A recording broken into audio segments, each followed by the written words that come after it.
Good evening dear students. എല്ലാവരും സുഖമായിരിക്കുന്നു വിശ്വസിക്കുന്നു. ഇന്ന് നമ്മൾ 19ാമത്തെ പാഠമാണ് പഠിക്കാൻ പോകുന്നത്. റീഡിംഗ് വിത്ത് അണ്ടർസ്റ്റാൻഡിങ് എന്നാണ് പാഠഭാഗത്തിൻ്റെ ടൈറ്റിൽ കൊടുത്തിരിക്കുന്നത്. ഇതൊരു കഥയാണ്, സ്റ്റോറിയാണ്. കഥയുടെ ഷോർട്ട് സമ്മറിയാണ് നമ്മൾ പഠിക്കാൻ വേണ്ടി പോകുന്നത്. The story teaches us a great lesson of humanity. One stormy night, an elderly couple approached a small hotel in Philadelphia to get some shelter for the night. The man on the front desk informed them that all the rooms were taken, but he did not want the couple to have any trouble in the late night. So he offered them his room. Before they leave the hotel, they had a nice talk with the clerk.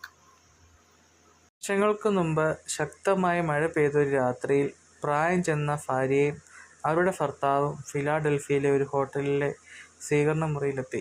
അവിടെ ജോലിയിലുണ്ടായിരുന്ന ഒരാളെ അവർ സമീപിച്ചു. അയാൾ മാന്യമായ വ്യക്തിയായിരുന്നു. നഗരത്തിലൊന്ന് സമ്മേളനങ്ങൾ ഉണ്ടായിരുന്നതുകൊണ്ട് ഹോട്ടലിലെ എല്ലാ മുറികളും അതിഥികളുണ്ടെന്നും മുറി ഒഴിവില്ലെന്നും അയാൾ പറഞ്ഞു. എങ്കിലും അവരോട് അനുകമ്പ തോന്നിയ അദ്ദേഹം തൻ്റെ മുറിയിൽ രാത്രിയിൽ വിശ്രമിക്കുവാൻ അയാൾ അവരോട് പറഞ്ഞു. കുറേ നാളുകൾ കഴിഞ്ഞ് ഹോട്ടലിലെ ഉദ്യോഗസ്ഥനെ ന്യൂയോർക്കിലേക്ക് ക്ഷണിച്ചുകൊണ്ട് വൃദ്ധനായ മനുഷ്യൻ്റെ കത്ത് വന്നു. വർഷങ്ങൾക്ക് മുമ്പ് പ്രായം ചെന്ന ഒരു സ്ത്രീയും ആ സ്ത്രീയുടെ ഭർത്താവും കൂടി ഒരു ഹോട്ടലിൽ താമസിക്കാൻ വേണ്ടി റൂമിനായി ചെന്നു കഴിഞ്ഞപ്പോൾ അവിടെ ആ നഗരത്തിൽ കുറേ സമ്മേളനമൊക്കെ നടക്കുന്നത് കൊണ്ട് റൂമൊന്നും വേക്കൻ്റ് അല്ലായിരുന്നു.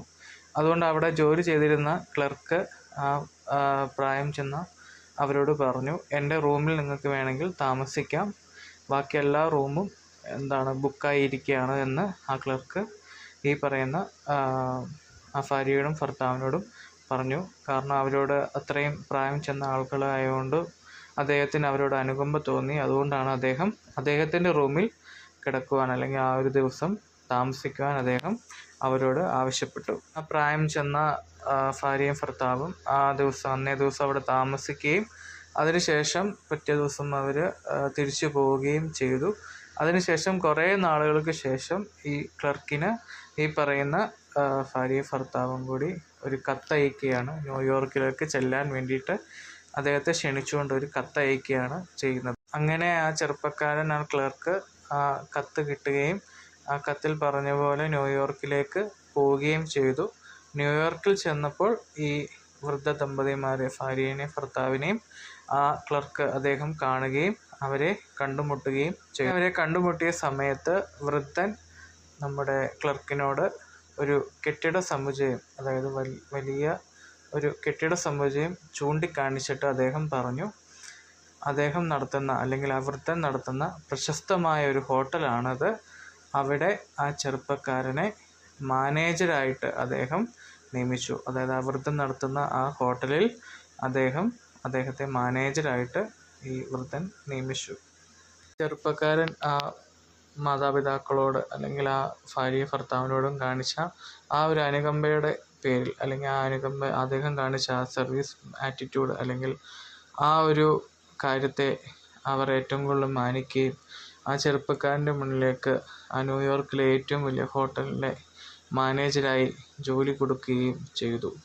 അദ്ദേഹം ആ രാത്രിയിൽ കാണിച്ച ആ സ്നേഹത്തിൻ്റെയും ആ ഒരു ആറ്റിറ്റ്യൂഡിൻ്റെയും ഫലമാണ് അദ്ദേഹത്തിന് കിട്ടിയ ഈ ഒരു ജോലി.